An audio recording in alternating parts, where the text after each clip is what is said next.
नमस्कार। कलयुग के अंत में दिखने लगेंगे यह भयानक लक्षण।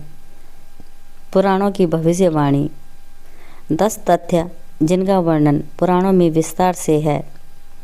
पुराणों में लिखा है कि जो व्यक्ति संगठन या समाज वेद विरुद्ध आचरण कर धार्मिक और सांस्कृतिक एकता को खंडित करेगा, उसका आने वाले समय में समूल नाश हो जाएगा।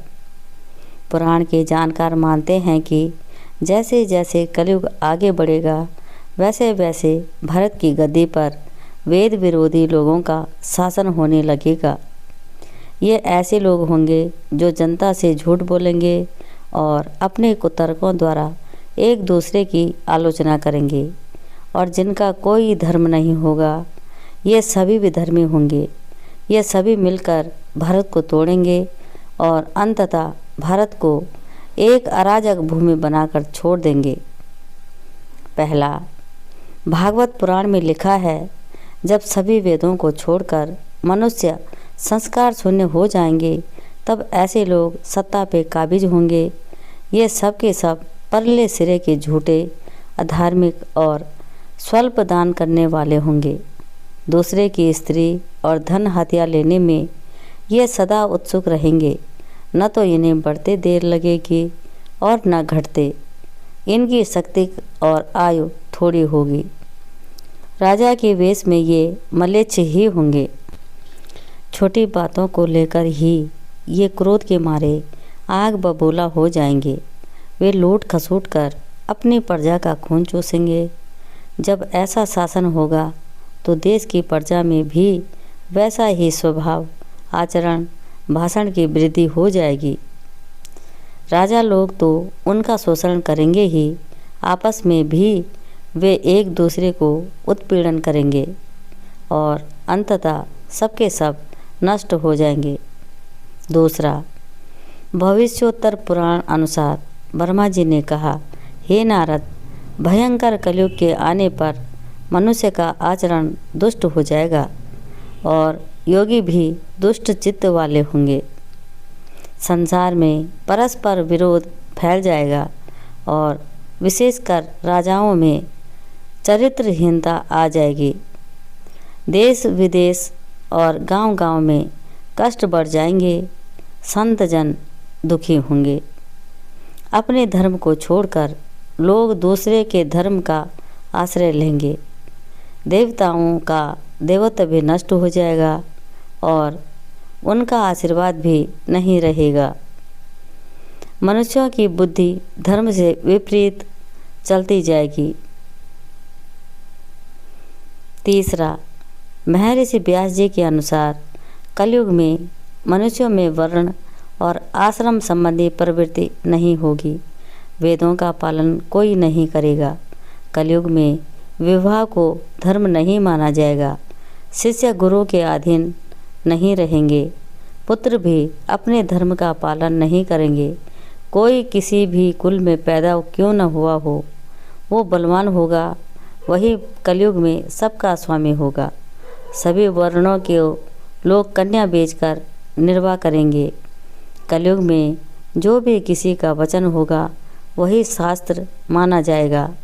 चौथा, कलयुग में थोड़े से धन से मनुष्यों में बड़ा घमंड होगा। स्त्रियों को अपने केसों पर ही रूपवती होने का गर्व होगा। कलयुग में स्त्रियां धनहीन पति को त्याग देंगी। उस समय धनवान पुरुष ही स्त्रियों के स्वामी होगा। जो अधिक देगा उसे ही मनुष्य अपना स्वामी मानेंगे। उस समय लोग प्रभुता के ही कारण संबंध रखेंगे। पांचवा, द्रव्य राशि घर बनाने में ही समाप्त हो जाएगी। इसके दान पुण्य के काम नहीं आएगी और बुद्धि धन के संग्रह में ही लगी रहेगी। सारा धन उपभोग में ही समाप्त हो जाएगा। कलयुग की स्त्रियां अपनी इच्छा के अनुसार आचरण करेंगी। हाव भाव विलास में ही उनका मन लगा रहेगा। अन्याय से धन पैदा करने वाले पुरुषों में उनकी आसक्ति होगी। कलयुग में सब लोग सदा सबके लिए समानता का दावा करेंगे। छठवां, कलयुग की प्रजा बाढ़ और सूखे के भय से व्याकुल रहेगी। सबके नेत्र आकाश की ओर लगे रहेंगे। वर्षा न होने से मनुष्य तपस्वी लोगों की तरह फल मूल व पत्ते खाकर और कितने ही आत्मघात कर लेंगे। कलयुग में सदा अकाल ही पड़ता रहेगा। सब लोग हमेशा किसी न किसी कलेशों से घिरे रहेंगे। किसी किसी तो थोड़ा सुख भी मिल जाएगा। सब लोग बिना स्नान करे ही भोजन करेंगे। देव पूजा, अतिथि सत्कार, श्राद्ध और तर्पण की क्रिया कोई नहीं करेगा। कलयुग की स्त्रियां लोभी, नाटी, अधिक खाने वाली और मंद भाग्य वाली होंगी। गुरुजनों और पति की आज्ञा का पालन नहीं करेंगी तथा पर्दे के भीतर भी नहीं रहेंगी। अपना ही पेट पालेंगी, क्रोध में भरी रहेंगी, देह शुद्धि की ओर ध्यान नहीं देंगी तथा असत्य और कटु वचन बोलेंगी। इतना ही नहीं, वे दुराचारी पुरुषों से मिलने की अभिलाषा करेंगी। 7वां, कलयुग आने पर राजा प्रजा की रक्षा न करके बल्कि कर के बहाने प्रजा के ही धन का अपहरण करेंगे। अधर्म मनुष्य संस्कारहीन होते हुए भी पाखंड का सहारा लेकर लोगों को ठगने का काम करेंगे। उस समय पाखंड की अधिकता और अधर्म की वृद्धि होने से लोगों की आयु कम होती चली जाएगी। उस समय 5, 6 अथवा 7 वर्ष की स्त्री और 8, 9 या 10 वर्ष के पुरुषों से ही संतान होने लगेगी। घोर कलयुग आने पर मनुष्य 20 वर्ष तक भी जीवित नहीं रहेंगे। उस समय लोग मंद बुद्धि, व्यर्थ के चिन्ह धारण करने वाले, बुरी सोच वाले होंगे। 8वां, लोग ऋण चुकाए बिना ही धन हड़प लेंगे और जिसका शास्त्र में कहीं विधान नहीं है ऐसे यज्ञों का अनुष्ठान होगा।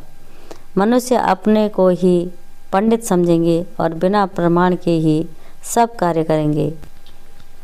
तारों की ज्योति फीकी पड़ जाएगी। 10 दिशाओं विपरीत होंगी। पुत्र पिता को व बहुएं सास को काम करने भेजेंगी। कलयुग में समय के साथ साथ मनुष्य वर्तमान पर विश्वास करने वाले, शास्त्र ज्ञान से रहित, दंभी और अज्ञानी होंगे। जब जगत के लोग सर्वभक्षी हो जाएं, स्वयं ही आत्मरक्षा के लिए विवश हों तथा राजा उनकी रक्षा करने में असमर्थ हो जाएंगे, तब मनुष्यों में क्रोध, लोभ की अधिकता हो जाएगी। 9वां, श्रीमद् भागवत के 12 स्कंद में कलयुग के धर्म के अंतर्गत श्री सुखदेव जी परीक्षित जी से कहते हैं, ज्यों ज्यों घोर कलयुग आता जाएगा त्यों त्यों उत्तरोत्तर धर्म, सत्य, पवित्रता, क्षमा, दया, आयु, बल और स्मरण शक्ति का लोप हो जाएगा। 10वां, कलयुग के अंत के समय बड़े बड़े भयंकर युद्ध होंगे। भारी वर्षा, प्रचंड आंधी और जोरों की गर्मी पड़ेगी। लोग खेती काट लेंगे, कपड़े चुरा लेंगे, पानी पीने का सामान और पेटियां भी चुरा ले जाएंगे। चोर अपने ही जैसे चोरों की संपत्ति चुराने लगेंगे। हत्यारों की भी हत्या होने लगेगी। लोगों की आयु भी कम होती जाएगी। यह भी कहा जाता है कि कलयुग में एक समय ऐसा आएगा जब सभी पुरुष स्त्रियां के अधीन होकर जीवन भी व्यतीत करेंगे। पाप का बोलबाला चारों ओर होगा। मनुष्य सात्विक जीवन की जगह तामसी जीव कलयुग के 5000 साल बाद गंगा नदी सूख जाएगी और पुनः बैकुंठ धाम लौट जाएगी। तब कलयुग के 10,000 वर्ष हो जाएंगे। तब सभी देवी देवता पृथ्वी छोड़कर अपने धाम लौट जाएंगे। इंसान पूजन, कर्म, व्रत, उपवास और सभी धार्मिक कार्य करना बंद कर देंगे। एक समय ऐसा आएगा कि जमीन से अन्न उपजना बंद हो जाएगा और पृथ्वी जलमग्न हो जाएगी। इसके बाद कलयुग के अंत में जिस समय कल के अवतार अवतरित होंगे उस समय मनुष्य की परम आयु केवल 20 या 30 वर्ष होगी। जिस समय कल के अवतार आएंगे तब मनुष्य की लंबाई काफ़ी घट जा चुकी होगी। जय श्री कृष्णा।